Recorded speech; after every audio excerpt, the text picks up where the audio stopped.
Gopichand P. Hinduja was the genial public face of the London based billionaire family who presided over a trading and industrial empire that spanned continents.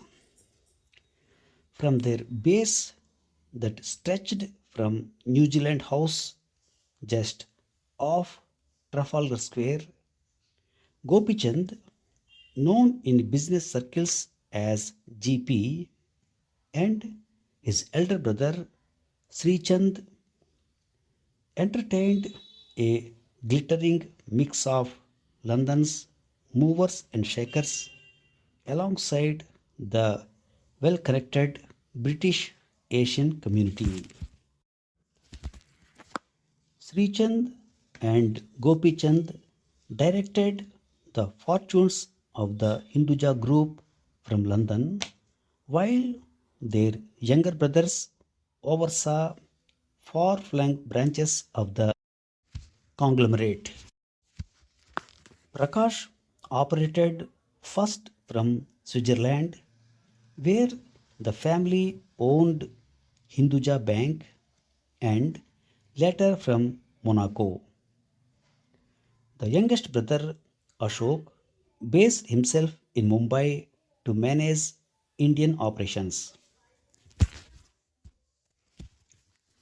Between them, they built a web of more than 40 companies spanning energy, banking, healthcare, and transport, employing over 2 lakh staff.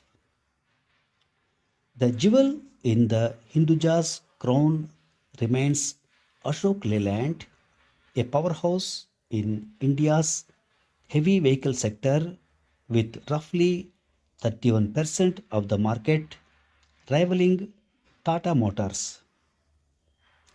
The family's interests in India also include IndusInd Bank and a 1040 megawatt thermal power station near Visakhapatnam in Andhra Pradesh.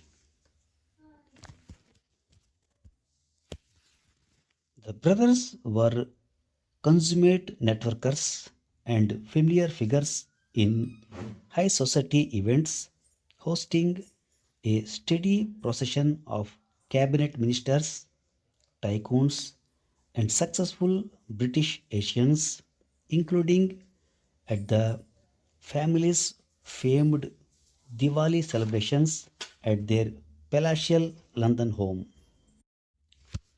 At one party thrown by the brothers in New Zealand House, all the top members of the Britain's Conservative Party shadow cabinet turned up. Born on 29th January 1940 in Mumbai, Gopichand was the second of four brothers. He joined the family business in 1959 after graduating from Jai Hind College in Bombay and was dispatched at just 18 to run operations in Iran, a baptism by fire. We were thrown into the business from the grassroots, he would later recall. His father, Paramchand Deepchand Hinduja, a Sindhi trader, had started out dealing in carpets, tea, and hardware. The young Gopichand absorbed both the hard work ethic and what he described as the family's unshakable code. Our father said, "We have to meet our commitments even if we have to sell our shirt." When the family relocated to London in the late 1970s, ahead of Iran's revolution, New Zealand House became their headquarters and Carlton House Terrace, close to St. James Park and Buckingham Palace, their home. Gopichand favored a gentle, reflective approach to business. One of his best known habits was his morning walk through St. James Park.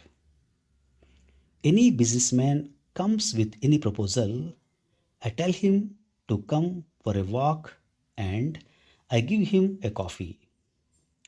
I walk exactly from 7:45 till 8:45 and from 8:45 to 8:55 there is a coffee free of cost, he said. The coffee is free but only for those who can keep up. It was during one of these walks that the idea for redeveloping the old War Office building in Whitehall, later opened as the Raffles London Hotel, took shape.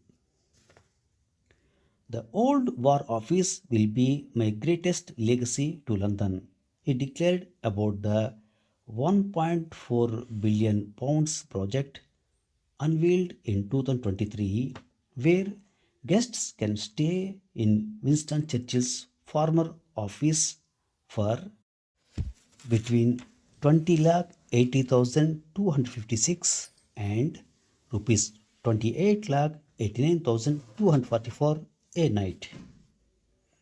Under Sri Chand and Gopichand's stewardship, the family made bold moves. The purchase of Gulf Oil in 1984 and the acquisition of Ashok Leyland in 1987 marked the group's transformation from a trading house into a global industrial conglomerate. Gopichand was famed for quick decisions. We brothers don't have any investment committees. We take decisions on the spot, he once remarked. On one occasion, while walking with an American acquaintance who pitched a cybersecurity venture, GP agreed to buy a controlling 51% stake on the condition he could develop the product at one fifth the project cost and within 6 months rather than 2 years. Despite immense wealth, he insisted, I don't think money plays an important role in life. What is important in life is to give happiness to others. A deeply spiritual man, GP was a lifelong follower of Ramakrishna Paramahamsa and Swami Vivekananda. He and his family funded hospitals, schools, and disaster relief projects in India and the UK through the Hinduja Foundation. You don't have to be rich to do good, he liked to say. You only need to be good to do good. A vegetarian teetotaler, he credited his mother Jamuna with instilling in him the twin values of generosity and spirituality.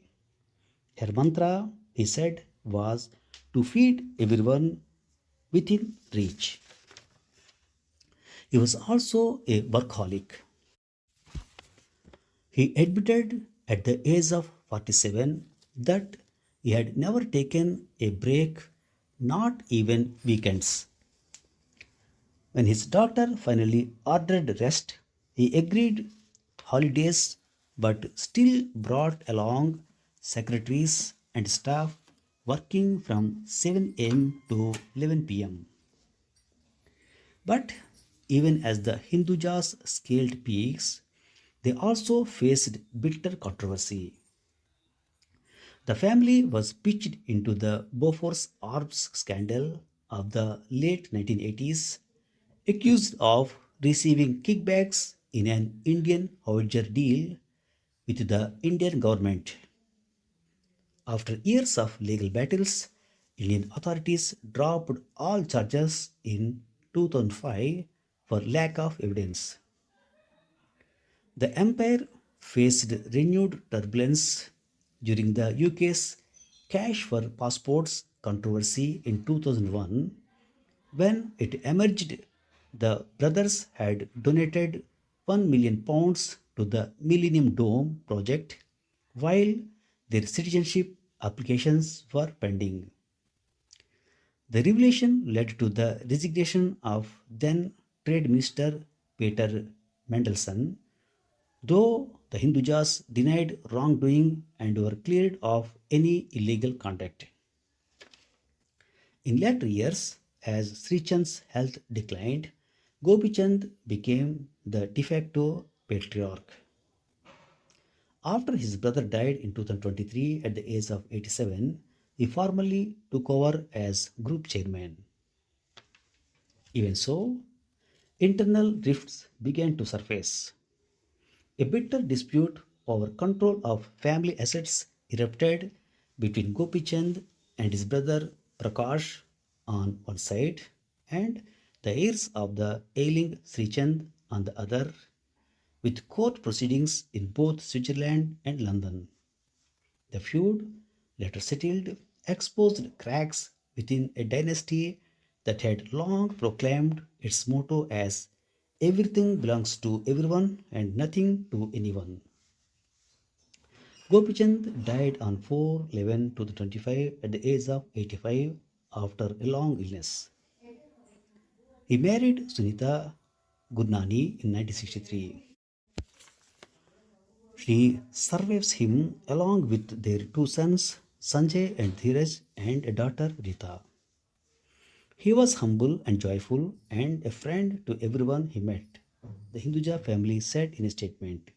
He will also be remembered for his formidable work in building the Hinduja group over the past 70 years into the global success it is today. Thank you very much.